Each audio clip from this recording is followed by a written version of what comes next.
और आइए आपको सीधे लिए चलते हैं। इस वक्त आज तक पर हमारे साथ सीएमडी सुपरटेक के आर.के. अरोड़ा लाइव जुड़ रहे हैं। अरोड़ा साहब, इस कहानी की शुरुआत नवंबर 2004 में हुई थी। 14 मंजिली इमारत के लिए आपको 14 टावर्स के लिए उस वक्त परमिशन मिली थी। वहां से लेकर ये 2 ट्विन टावर्स और तमाम मापदंडों को दरकिनार करके 40 माले तक का इसे बनाना, ये कैसे मुमकिन कर लिया साहब आपने? जरा समझाइए, हमारे दर्शक भी जानना चाहेंगे कि आर.के. अरोड़ा के पास कौन सी वो जादू की छड़ी है जिसके जरिए आपने नोएडा में ये मुमकिन करा लिया, जिसको देखकर देश की सर्वोच्च अदालत ने नोएडा अथॉरिटी को कहा था कि आपकी आंख, नाक और कान सबसे भ्रष्टाचार टपकता है।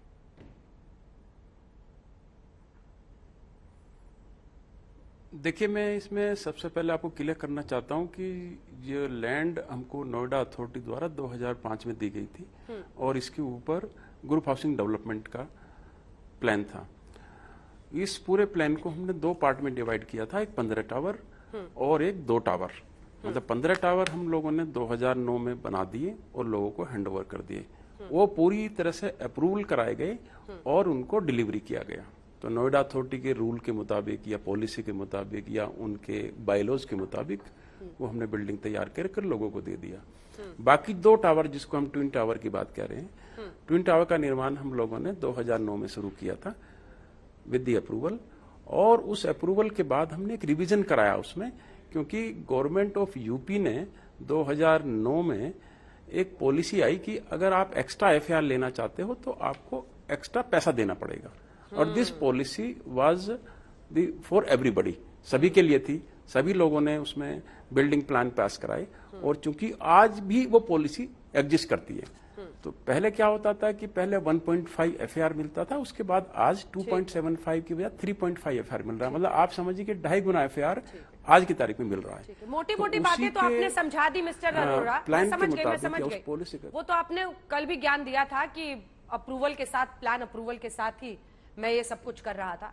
अब मैं आपसे पॉइंटेड सवाल पूछूंगी, उसका पॉइंटेड जवाब दीजिएगा, क्योंकि मोटी मोटी बातें तो आप बहुत कुछ समझा गए। 40 मंजिली इस इमारत को बनाने के लिए आपने जो अप्रूवल लिया, उसमें आपको एहसास था कि जो नियम है वहां पर उसको तोड़कर, जहां पर 23 मंजिला तक ही बनना था वहां पर 40 तक का मैं ले रहा हूं, 39 का ले रहा हूं, तो आपको भी पता होगा कि आप क्या कर रहे हैं? पता तो होगा ही ना कि मैं नियमों को तोड़ रहा हूं, मरोड़ रहा हूं, नोएडा अथॉरिटी के अधिकारियों के साथ मैं इधर से उधर साठ-गांठ कर रहा हूं। आपको पता था कि नहीं पता था? देखिए, मैं इसमें कहना चाहूंगा कि अप्रूवल नियमों के तहत होती है, 60-गांठ से अप्रूवल नहीं होती है। अच्छा। क्योंकि हम लोग आज से काम नहीं कर रहे, पिछले 40 सालों से हम लोग रियल एस्टेट में काम कर रहे हैं और कि ये अप्रूवल केवल और पिछले 40 सालों में मिस्टर अरोड़ा ऐसे कोई ट्विन टावर को गिराया भी नहीं गया था। पिछले 40 सालों में ऐसे किसी ट्विन टावर को गिराया भी नहीं गया था।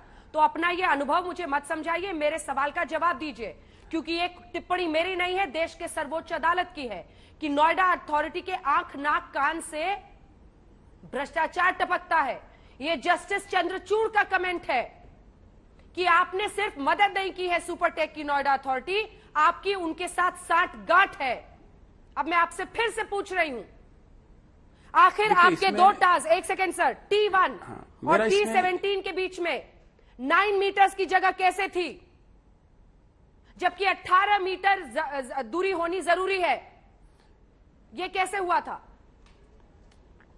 T16, T17 के बीच में भी 9 मीटर है, ये कैसे हुआ? कहता हूं, ये जो डिस्टेंस है केवल T16 और T17 के बीच में नहीं है, T1 और T17 के बीच का डिस्टेंस की बात हो रही है। क्योंकि ट्विन टावर के बीच का डिस्टेंस क्वेश्चन मार्क नहीं था, ये था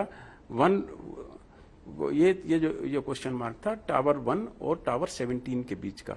उसके बीच में हमने 9.8 मीटर का गैप रखा है और जो अप्रूव्ड है और जिसके अंदर मतलब सारी एनओसी, फायर का एनओसी है इसके अंदर, उसके अंदर जो स्ट्रक्चर का एनओसी है, उसके अंदर जो है एनवायरमेंट का एनओसी है, उसके अंदर पोल्यूशन का एनओसी है, सारी एनओसी मिलने के बाद ही अप्रूवल। अरोड़ा जी, यही तो